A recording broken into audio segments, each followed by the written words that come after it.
Welcome back to the Countless Worlds demo. Today I'm going to be looking at a couple of the updates that have been pushed out over the past couple of days. One of which is active items, such as spells here. And actually, well, it seems to be every active item tells you its stats. It will tell you, for example, spells, the cooldown, the mana cost.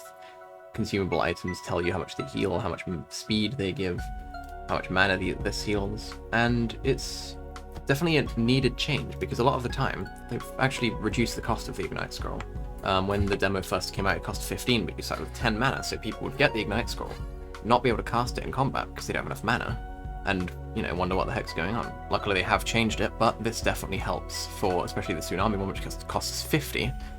People won't be constantly leveling up and adding mana to their stats in order to be able to cast it. On the terms of mana, if you press V, you can see that each skill point into mana is worth a lot more now. It's slightly bugged on the display, saying it's only 25 when I have 35 down here. This is because they've upped the default starting mana to 20, and made it so that whenever you put a skill point into mana, it gives you 5 instead of 2 before, which is a huge increase for the mana. And as for the most recent patch, or update, they've made a couple of balance adjustments, some UI changes, and a couple bug fixes. The main changes, in my opinion, are changes to two classes, Ravage and Pierce.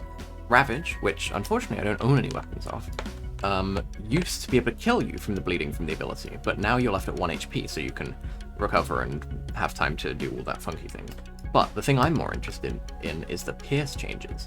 It also looks like they might have removed a crab from this area, but that might also just be the servers missing it. If we come over here and fight King Crab, or Crab Prince, with the Pierce weapon and die immediately, because I run into this attack every time. If you watch his shield, now that I'm going to get this bleed orb, you can see it goes straight through, which is a new change they've made to the way that the Pierce works. There's also a second change if I don't perish immediately.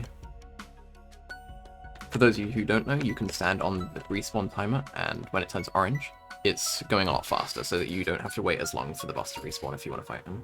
A second change that they made to Pierce was, with every class, if you hit 3 times, you can gain your active ability. With the new Pierce one, well, it's not new, but the dash now goes straight through the orbs rather than bouncing you up. That was kind of a really unlucky timing because it placed an orb in my face, but maybe I can show it again if I don't die to these bubbles. Okay, I'm going to die to this attack. As you can see, I went straight through the first one without... I'm very good at not dodging those attacks. Now that I have my ability up, if I press Q through this, I go straight through rather than... Did it do more damage? It might do more damage.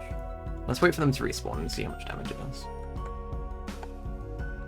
Oh, okay, so this is something that I didn't know, actually. If you dash through an orb to attack, it actually does more damage. The big green slimes received a slight buff where they will regen health every second. Maybe every 2 seconds.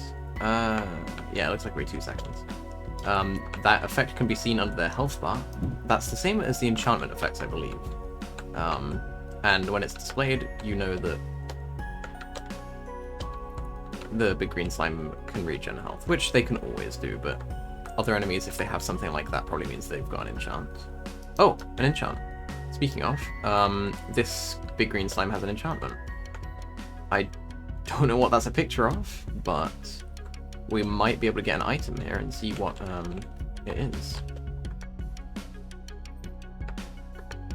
And it didn't drop an item. Oh, it did. Slime gloves. They're enchanted. Look at that effect. Spell damage plus 8%. Mystic enchant. Okay. That's very cool, actually. Look at the effect that the item has there. I wonder if maybe in the main game we'll be able to enchant our own things at some kind of magic shop. But yeah, I'm definitely going to be using these over these ones. So yeah, that about covers it for this update. I hope that you've learned something new. I hope that you agree with me that these updates are very good for the game.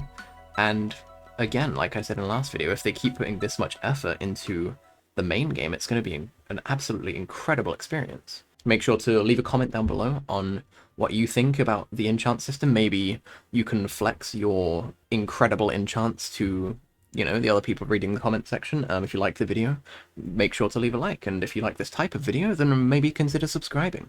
I made a couple other videos like this in the past, as you can see on my channel, and I'm going to be making more in the future, and when the main game comes out, I can't wait to share the experience with all of you. Other than that, thanks for watching this video, and I hope you have a nice rest of your day.